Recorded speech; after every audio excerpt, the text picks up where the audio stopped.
Diomaye président bi nga xam ne ni moom la sénégalais yi defee alternance di tënk boppam tëm ci vision Sénégal 2050 mooy tabax boobu ñu tabax wax fu ñu jëmale Sénégal nga xam ne ñu ngi ci taataane lu bari ci projet Diomaye président képp ku dëkk ci dëkk bi xam nga ne jàmpa ngi fi ci faj coono yi sénégalais yi loolu nag dafa laaj xarañ dafa laaj xippi dafa laaj naxante ba mën a am li nga bëgg ci ñu am Sénégal mu moom boppam Sénégal goo xam ne ni dafa yamale ñépp Sénégal gu naat ba pare jàpp lool ci aadaam yi président de la République dafa jàpp ne nag ku ñuy wax homme d'État muy président li ko war mooy dajale ñépp ñu nekk ci réew mi ndax ci loolu rekk lan mën a faj aajo yi faj li nga xam ne ni moo gën a jàmp te ñépp xam nañ ne Sénégal lu ci bari jàmp na bu nu sukkandikoo ci lii ni ko constitution bi joxe président de la République gis na samay proposition mu daal di nommer ay ministre yoo xam ne ni ñooy gouvernement bi ministre yooyu nag fanweeri nit lan ma fàttali ne fanweer ak benn la woon ci gouvernement bi jàll bala maa jox kàddu gi ministre secrétaire général de la présidence de la République pour mu liiral leen ñi nga xam ne ne ñoom la président tabb ci gouvernement bi damay fàttali waxu yàlla subhanahu wa taala waxoon na ko yonentam bi ci lépp loo jëm waxtaan ceeg ñoom waaye bis boo demee ba dogu da ngay wékku ci yàlla te yàlla dëgg-dëgg bëgg na lool ku wékku ci moom bëgg na ci ñu koy wóolu. Monsieur le ministre secrétaire général de la présidence, je vous passe la parole pour la lecture de la liste des membres du gouvernement.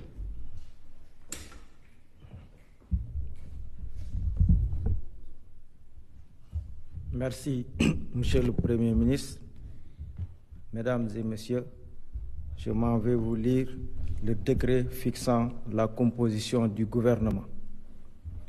Décret numéro 2026-1130 fixant la composition du gouvernement.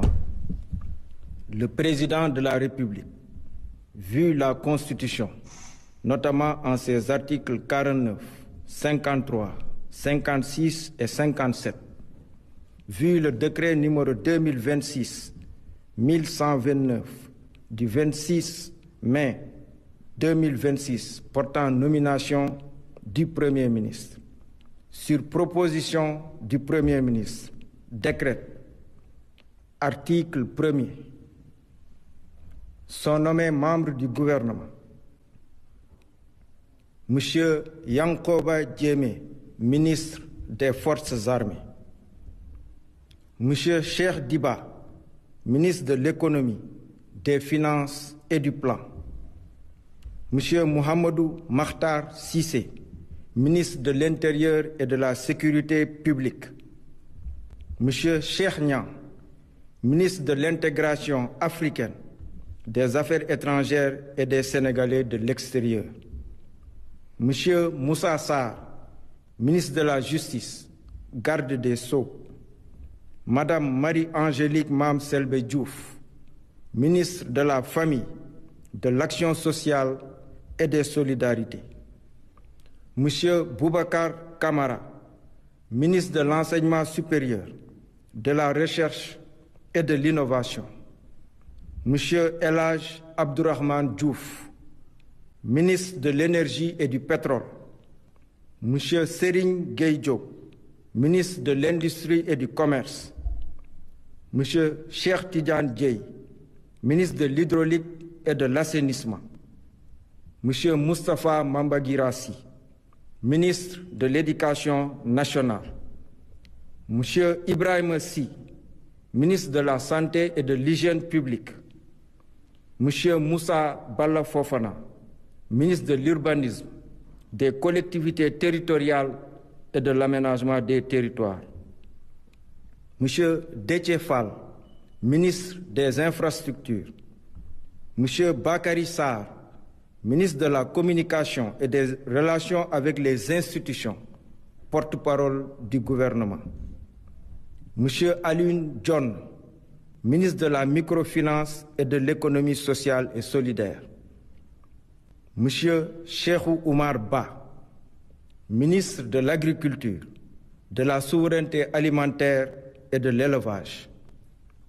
Monsieur Samba Diouf, ministre des Télécommunications et du Numérique.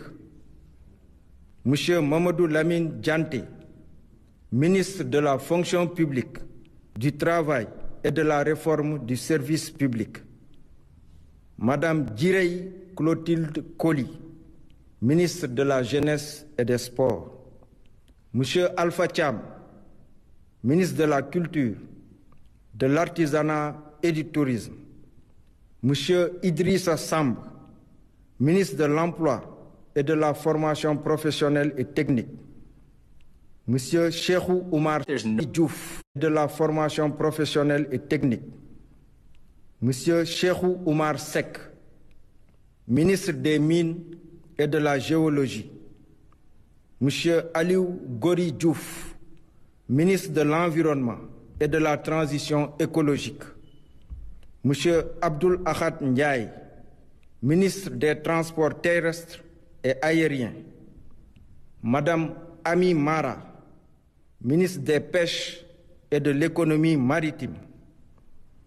Monsieur Bassirou Sarr, ministre auprès du ministre de l'Économie, des Finances et du Plan, chargé du budget. Monsieur Alénar Diop, ministre auprès du ministre de l'Économie, des Finances et du Plan, chargé de l'économie, du plan et de la coopération. Monsieur Ousmane Diagne, ministre auprès du ministre de l'Agriculture, de la Souveraineté alimentaire et de l'Élevage, chargé de l'élevage. Madame Mam Koumba Diop, ministre auprès du ministre de la Culture, de l'Artisanat et du Tourisme, chargé de la culture, des industries créatives et du patrimoine historique. Article 2. Le présent décret sera publié au journal officiel de la République du Sénégal. Fait à Dakar le 1er juin 2026 par le président de la République, Bassirou Diomaye Diakhar Faye, le Premier ministre Ahmadou Al-Aminou Mohamed Lo. Par décret numéro 2026-1132, Monsieur le Président de la République a nommé Monsieur Papa Assane Touré, inspecteur général d'État, ministre, secrétaire général du gouvernement. Mesdames et Messieurs, le Président de la République présidera le Conseil des ministres le vendredi 5 juin 2026. Je vous remercie de votre attention.